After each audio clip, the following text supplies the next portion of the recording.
Hello friends, स्वागत है आपका ट्रेनिंग एंड ट्रिक्स में। आज मैं आपको एक्सप्लेन करूंगा English for communication. RGPV Bhopal में एक सब्जेक्ट है इंग्लिश फॉर कम्युनिकेशन। ये बीटेक फर्स्ट ईयर में है, जो दोनों सेमेस्टर्स में, इवन और ऑड सेमेस्टर्स में और अलग अलग ब्रांचेस के सेट में, दो सेटों में पढ़ाया जाता है। तो इंग्लिश फॉर कम्युनिकेशन में आज का जो हमने टॉपिक है, ये बिजनेस करस्पॉन्डेंस रखा है। यह यूनिट नंबर 5 है। तो आज हम इसके पार्ट 1 पे चर्चा करेंगे। इसमें जो सिलेबस है, जो पूरा सिलेबस है, उसको मैंने दो हिस्सों में डिवाइड करके रखा हुआ है। तो पहला पार्ट में मैं आपको importance of business letters, parts and layout of business letters, application letter, contents of good resume, guidelines for writing good resume, ये मैं कवर करूंगा। पार्ट 1 के लिए मैं दो वीडियोस बनाऊंगा। पार्ट 2 जो है उसको मैं एक वीडियो में कंप्लीट करूंगा, जिसमें ईमेल राइटिंग, कॉलिंग और sending, quotation, complain, tender and order होंगे। मैं कोशिश करूंगा कि शॉर्ट वीडियोस बनाऊं, ताकि आप लोगों को जो भी टॉपिक हैं वो जैसे आप क्लास में पढ़ते हैं वैसे ही छोटे छोटे वीडियोस को अगर आप देखेंगे तो आपको ज़्यादा समझ में आएंगे। बात करेंगे बिजनेस लेटर। बिजनेस लेटर है क्या? सबसे पहले जो स्टेटमेंट लाइन है उसको मैं पढ़ रहा हूँ। Business people have to communicate with the customers, the suppliers, the debtors, the creditors, the public authorities and the public at large, as well as among themselves, for the purpose of exchanging their views and of sending and receiving information. Basically business letter, ये जो terminology है, ये ही अपने आप में बताती है कि वो एक तरह का कम्युनिकेशन जो बिजनेस टू बिजनेस होता हो, और उसका मेन एम्फेसिस जो हो वो किसी भी प्रोडक्ट को सेल करना, या उसके बारे में इंफॉर्मेशन देना, या इंक्वायरी लेना, या उसके प्राइजेस और उसके स्पेसिफिकेशंस में बात करने जैसी कुछ चीज़ें होंगी। तो होता क्या है कि जो बिजनेस प्रोफेशनल्स होते हैं उनको ज़रूरत होती है कम्युनिकेट करने की अपने कस्टमर्स के साथ, उनके जो सप्लायर्स हैं, डीलर्स हैं, है ना, जो पब्लिक अथॉरिटीज़ हैं, कुछ लीगल इश्यूज या परमिशंस के कारण वो गवर्नमेंट अथॉरिटीज़ के साथ भी कम्युनिकेशन में रहते हैं। तो उस कम्युनिकेशन जो होता है वह एक लेटर के फॉर्म में होता है, जिसे बिजनेस लेटर कहा जाता है। बिजनेस लेटर का जो मेन एम है वो किसी भी प्रोडक्ट को सेल करना, या उसके बारे में इंक्वायरी करना, या उनके प्राइस कितने का वो है, या किन तरह के उसके फीचर्स है, या कई बार हम कुछ एडवाइस लेने या देने के लिए भी अलग अलग तरीकों से पब्लिक में एक अपनी ब्रांड इमेज बिल्डअप करने के लिए, बहुत या गुडविल जनरेट करने के लिए, अलग अलग तरह के बिजनेस फंक्शंस के लिए हमारे को बिजनेस लेटर्स की ज़रूरत होती है। तो यदि कभी भी आपसे पूछा जाता है कि बिजनेस लेटर यूज क्यों करे जाते हैं, तो you can say business letters are use to sell the products, make an inquiry about the customer और prices of goods, seek information and advice, maintain good public relations, increase goodwill, and perform a variety of other business functions. With the continuous growth of commerce and industry, usefulness and importance of business letters are also increasing gradually. है ना, आपको RGPV में भी इसी तरह से जब business letter पूछा जाए तो आपको ये दो चीजें तो जरूर लिखनी है। फिर बात आती है कि बेनिफिट्स क्या हैं, इम्पोर्टेंस क्या है इस बिजनेस लेटर के, क्यों ये यूज करा जाता है, ये भी क्वेश्चन आएगा। अगर 10 नंबर का क्वेश्चन आता है तो ये भी सारी चीजें आपको उसमें बेनिफिट्स लिखने होंगे। तो पहला है इसमें exchanging business information. Letters are the most economical and convenient means of exchanging information.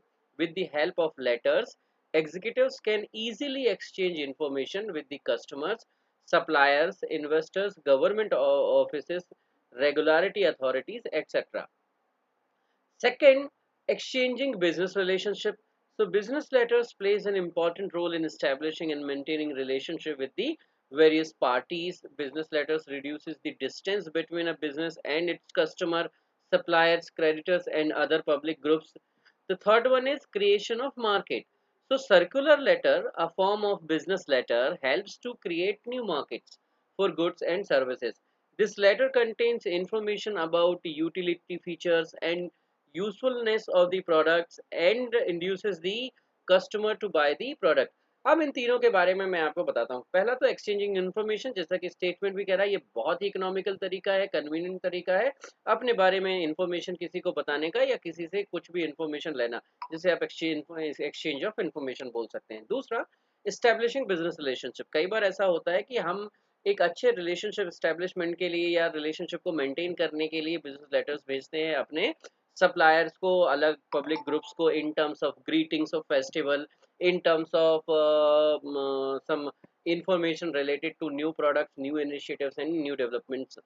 Creation of market, जब हम मार्केट में इस तरह से जैसे सर्कुलर लेटर्स की भी हम बात करके देते हैं जिनको बिजनेस लेटर में कैटेगराइज करा हुआ है, तो ये हमको हेल्प करते हैं हमारे न्यू मार्केट जनरेशन में, जहाँ पे हम अपनी गुड्स एंड सर्विसेज की इंफॉर्मेशन बहुत ज़्यादा शेयर कर सकते हैं या अलग तरह की चीज़ों को एक्सप्लोर कर सकते हैं। फोर्थ जो होगा वो होगा सब्स्टिट्यूट टू पर्सनल विजिट। कई बार कस्टमर एंड पर हमारे को विजिट करने जाना होता है, लेकिन with the help of business letter sometimes that could be use as a substitute to the personal visit. So introduction of letter in business world relieves the business executives from visiting their clients, suppliers, creditors and other public group by traveling a long distance. For this reason, commercial letters are called alternative technique to a personal visit।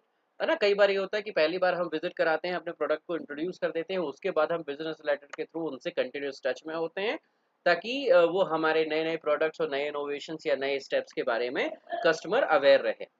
अगला point है saving cost and time.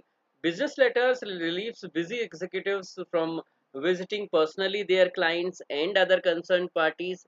Therefore, valuable time and cost can be saved.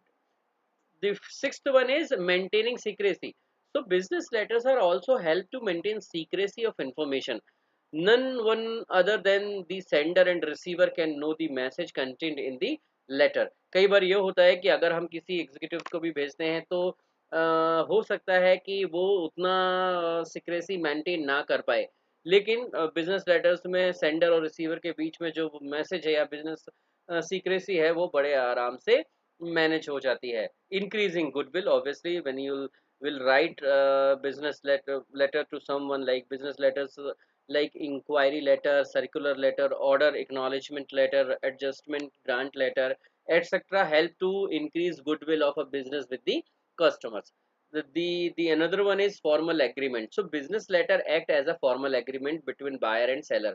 For example, an order letter contains name of items, prices and quantity, time of delivery and mode of payment. All these are all these are regarded as the condition of an agreement between the buyer and seller. So in this way, this business letter is very useful for any individual or any business professional.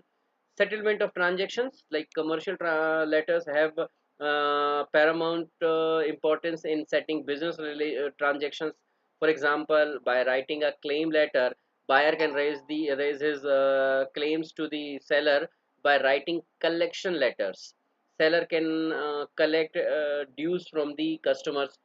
Another one is used as a reference, so information exchange through letter can be preserved permanently and used as a reference when need arises, like therefore making business decisions becomes easier. कई बार ऐसा होता है ना, हमने information exchange करी हुई है तो you can keep that letter as a record, कि कभी अगर कोई दिक्कत आती है या कोई परेशानी आती है तो आप उसे रेफरेंस के तौर पे कि आपने इस तरह से मुझे कंडीशंस दी थी और now you are not fulfilling the conditions. Legal acceptance भी बहुत है हर जगह बिजनेस लेटर्स का। Business letter is an acceptable document in the eye of law. It can be stored and produced as a documentary proof के through की तरह भी आप इसे यूज कर सकते हैं। दूसरा, assistance in local and international trade. तो इस सेगमेंट में भी जो आपका लेटर है, बिजनेस लेटर है, वो बहुत इम्पोर्टेंट होता है, चाहे वो प्राइजेस की हम बात करें या गुड्स की बात करें या पुराने ड्यूज और सेटलमेंट की हम बात करें, तो ये बहुत अच्छा असिस्टेंस देता है आपके लोकल और इंटरनेशनल ट्रेड में। किस तरह के पार्ट्स होते हैं बिजनेस लेटर, होता क्या है, कैसा दिखता है? तो सबसे पहले इसे 6 कैटेगरीज में डिवाइड करके रखा गया है। कोई भी पार्ट्स हैं जो बिजनेस लेटर के, पहला हेडिंग, दूसरा recipients address, the salutations, the body, the complimentary closes and the signature line. इस तरह से होती हैं। आप देखें हेडिंग में, जहाँ पे आप बहुत इंपॉर्टेंट होता है एड्रेस, डेट जो है जो आप यूज़ करते हैं, कई बार कुछ लास्ट लाइन में भी यूज़ करते हैं, but sometimes it is necessary to include a line before the date with a phone number, fax number or email address. Often there is a line skipped between the address and the date. So it is not necessary to type a written address. If you are using stationery with the written address already imprinted, but you should always use a date. So make sure the heading is on the left margin. Example देकर मैंने बताया हुआ है। इस तरह पर यहाँ पर आप जो है वो इस तरह से आपका जो हेडिंग होगा वो ऐसा होना चाहिए। रेसिपिएंट्स एड्रेस जिसे आप भेज रहे हैं उसको एड्रेस जो है, इसमें ये देखिए स्टैंडर्ड लाइंस भी लिखी हुई हैं। यदि पेपर जो है वो 8.5 और बाय 11 का अगर है, folded in the third to fit in in a standard 9 inch business envelope. So ये जो चीज़ें हैं वो बहुत इंपॉर्टेंट है। Like this is the address you are sending your letter to, so be sure to make it as complete as possible so it gets to its destination। कई बार आप recipient के एड्रेस को अधूरा लिख देते हैं, ऐसा नहीं करना है। दी सैल्यूटेशंस जो हैं, कोई भी बिजनेस लेटर जब भी आप लिखें वो बहुत फॉर्मल होना चाहिए। उसकी शुरुआत डियर जो पर्सन का नाम है, जैसे डियर सर, डियर मैडम, और यदि कोई है तो लाइक मैं एग्जांपल ले रहा हूँ लाइक रमाकांत, तो डियर मिस्टर रमाकांत, है ना। तो in that way you start writing your formal business letter. Body की अगर हम बात करें तो ध्यान रखें कि बॉडी जो है वो लेटर के सारे जो स्टैंडर्ड्स हैं उनको मीट करे। For block and modified block letter formats generally single space and left justify each paragraph. Be sure to leave a blank line between each paragraph, so however no matter the format। I mean कई बार ऐसा होता है कि कुछ लोग जो है वो किसी भी फॉर्मेट पता नहीं है कि कौन सा ब्लॉक और मॉडिफाइड ब्लॉक है, तो कोशिश करें कि लेफ्ट जस्टिफाई लेकर चलें जैसा आप ईमेल में लिखते हैं, and that is considerable one. Complimentary closes की अगर मैं बात करता हूँ तो कई बार ऐसा होता है कि the complimentary closes is a short and polite remark that end your letter. कई बार लोगों को लेटर स्टार्ट करते नहीं आता, तो कई बार लोगों को लेटर एंड करना नहीं आता। जब भी स्टार्ट करें तो ग्रीटिंग्स से स्टार्ट करें, अच्छे सैल्यूटेशंस दें। जब एंड कर रहे हैं तो बहुत शॉर्ट, बहुत क्रक्स और बहुत अच्छे पोलाइट रिमार्क्स होने चाहिए।